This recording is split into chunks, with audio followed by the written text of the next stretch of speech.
Usually for macrame pixels, I like to use single strand cotton rope.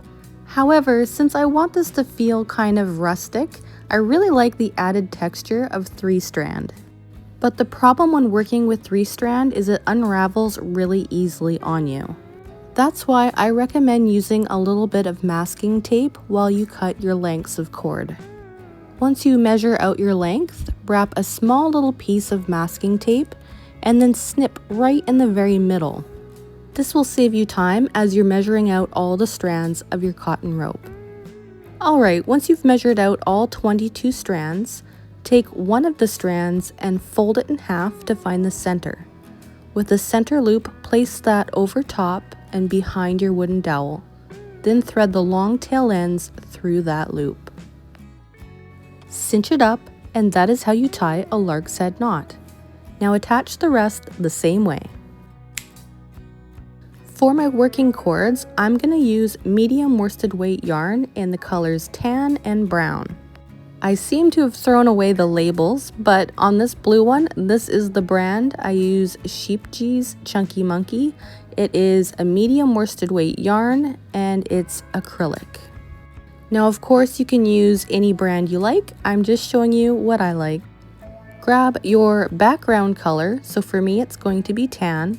Snip off a really long length, I like to use my arm span.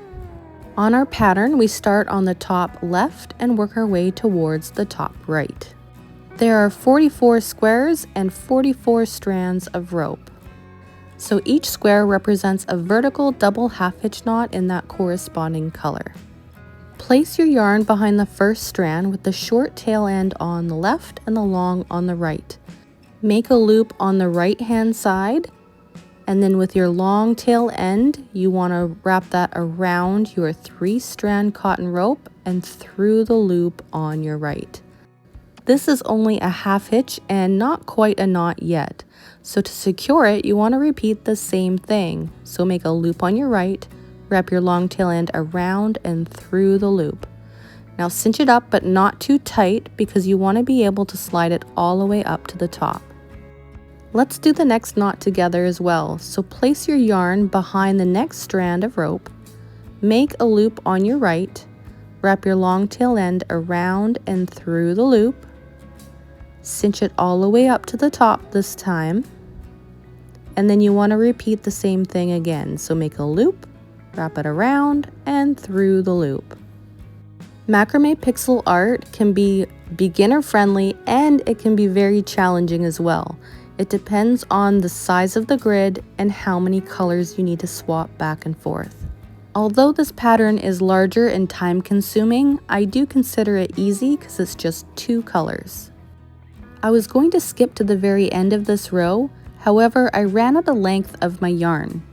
Now when this happens, don't panic, just grab another long strand of your yarn, snip off a piece and attach it just like we did at the very start.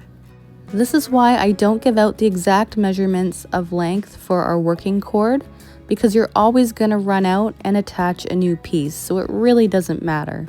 Just work with a length that's comfortable for you. For me, what's comfortable is my arm span, so around 60 inches. That gives me enough length to tie a lot of knots, but not too much that I'm constantly pulling my cord through the loop. Now with your short tail ends, just tuck them behind your work and we will deal with them at the end of our project. Okay, now I'm gonna skip to the end of this row. Once you complete your first row, what I like to do is highlight the row that I have completed. Even though mine is digital, if you had a printed copy, I would highlight it just the same. So for our first row, we worked from left to right. Our second row, we have to go back in the opposite direction. Using the same long strand of yarn, you want to place it underneath your last strand of rope and pull it over to the left. Make a loop on your left-hand side this time, wrap it around and through the loop, cinch it up, and then repeat one more time. So it's exactly the same way as our first row, only we're going in reverse. With macrame pixels, you're always working from left to right and then right to left, zigzagging all the way down your grid pattern. Since you have the hang of it, I'm gonna go ahead and complete our second row, and I'll meet you on the other side. Don't forget to highlight the row that you've just completed. And for our third row, we're gonna go back in the other direction again. Be sure to pull your yarn over to the right-hand side to tie your knots. All right, so for our fourth row, we have 3 in our background color, and then we switch to a brown.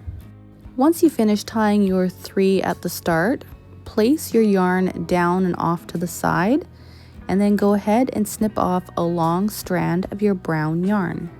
To attach it, we're going to do the same thing at the start, only we're going in reverse this time, which means we're attaching it in reverse. So your short tail end is going to be on the right this time and your long on the left. Make a loop on your left, wrap it around and through the loop, and repeat. So anytime you need to attach a new piece, you always have to be mindful of which direction you're going. Don't forget to not tie it too taut so that you can slide it all the way up to the top. Alright, so now we need to switch back to our tan colored yarn.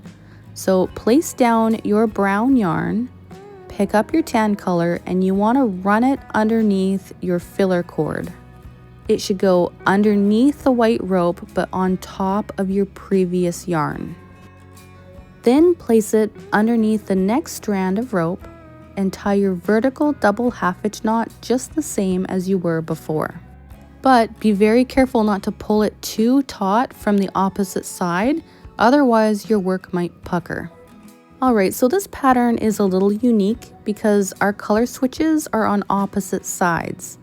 That's much too long of a distance to run our cord underneath the back of our work, so instead I'm just going to cut off a new piece and attach it. This top section for the horns is the only section that's really going to have 2 different strands of brown cord. For the rest of the pattern, I'm going to run it behind my work as I usually do. It's just because the horns are on opposite sides and it makes no sense to have giant stitches in the back of our work. I could talk about macrame pixels all day long. It is by far my most favorite method of macrame. I've always said it's like a painting but with knots. All my patterns on my YouTube channel are all of my own. I have hand drawn and designed them all. And I get so many questions on how I design them, what apps I use, and all the details. So if you have any specific questions on what you want to know about macrame pixels, how I design them, anything to do with it, let me know in the comments below, because in my next video, I will tell you everything. And I truly mean everything, so be sure to ask me whatever you like. Alright, so once you've finished zigzagging all the way down your grid pattern, take your work, flip it over, and we're going to clean up the mess on the back. Grab any 2 loose ends that are close together and tie just a regular double overhand knot, and then snip off the excess length of yarn. For smaller macrame pixels, I just leave it at that and just tie them all off like this. However, for a larger project, it is better to add a backing and your signature. I feel like this one is worthy of a backing and a signature. However, I'm going to leave it like this for now. However, I thought I'd show you how I like to create the hanger. I'm going to be using this thinner 2mm cotton rope in brown and snip off about 18 inches or so. I'm going to create a slip knot at the end. Once you've tied your slip knot, you want to place your wooden dowel through the end of your slip knot and then tighten it. Run your brown cord all the way across your wooden dowel to measure out the length so you can tie another slip knot on the opposite end.